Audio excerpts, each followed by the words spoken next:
On continue de s'informer sur ce qui se passe dans la région et on s'en va rejoindre la docteure Elissa Maud-Dionne du côté de la clinique dentaire Côte-de-Beaupré. Madame Dionne, bonjour. Bonjour. Vous allez bien? On garde le moral malgré les circonstances exceptionnelles? Oui, ça va bien malgré tout. Je pense qu'on est tous dans la même situation, donc c'est important de garder le sourire, là, même si c'est plutôt difficile ces temps-ci. Pouvez-vous nous faire un petit peu un état de la situation à la clinique, là? Comment on a vécu les derniers événements? Bien, en fait, nous, même avant les annonces du gouvernement, l'Ordre des dentistes nous avait envoyé un communiqué le 15 mars pour fermer les cliniques à partir du 16 mars. Donc, on n'avait plus le droit de faire des traitements non urgents, donc des nettoyages, des plombages, des traitements canal, etc.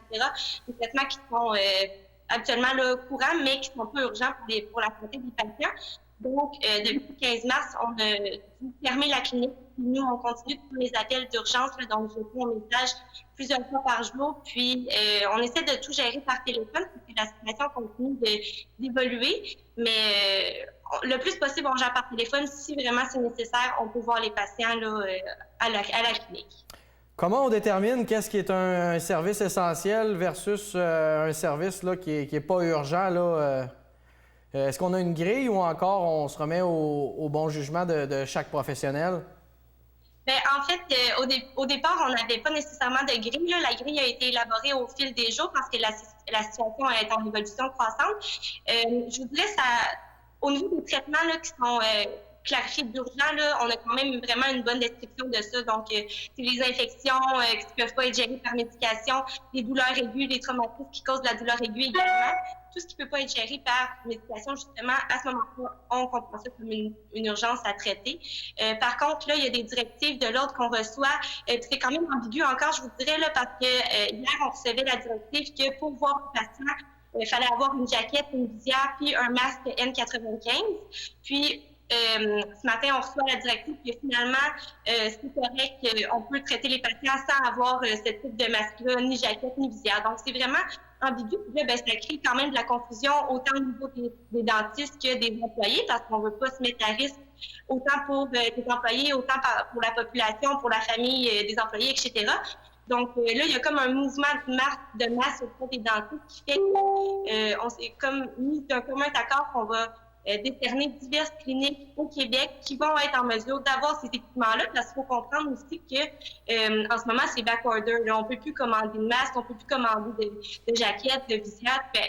Si on peut en commander, c'est en quantité très restreinte, donc c'est très difficile d'en avoir accès.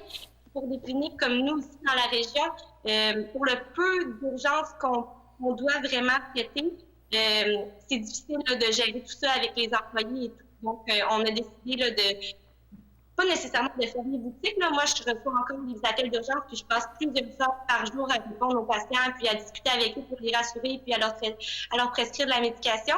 Mais il va y avoir des cliniques là, au Québec qui vont être vraiment conçues pour des gens, parce que autant les gens qui sont symptomatiques du COVID peuvent avoir mal aux dents, mais ceux qui ne sont pas symptomatiques, ben ils peuvent quand même être porteurs. Là.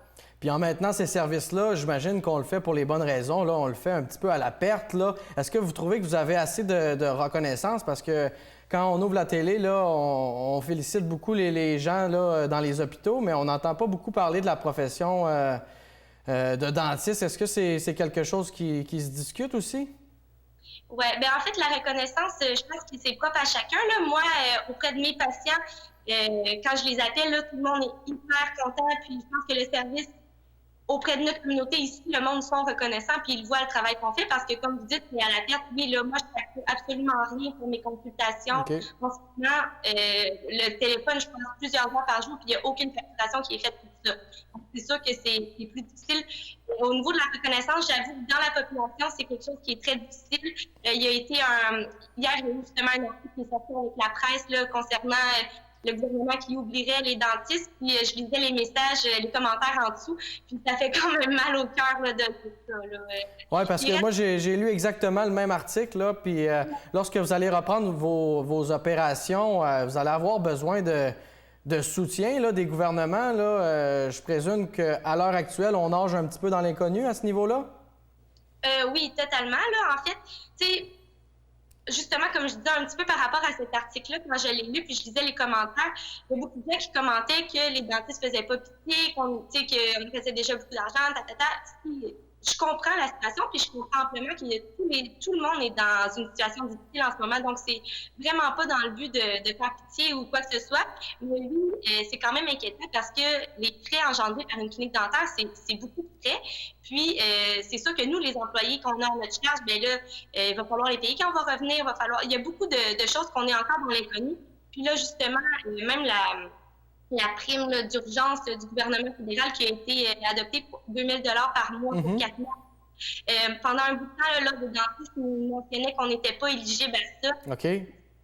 Nous, bien qu'on ne travaille plus, là, les dentistes, bien, qu'on réponde aux urgences seulement, si le fait d'avoir une urgence, de facturer une urgence, bref, ça nous enlevait ce droit d'avoir accès à ça. Donc, c'est comme la folie au niveau des dentistes parce que bien c'est vraiment, on le fait de bonne foi, là, mais quand même pas pour nous bloquer non plus.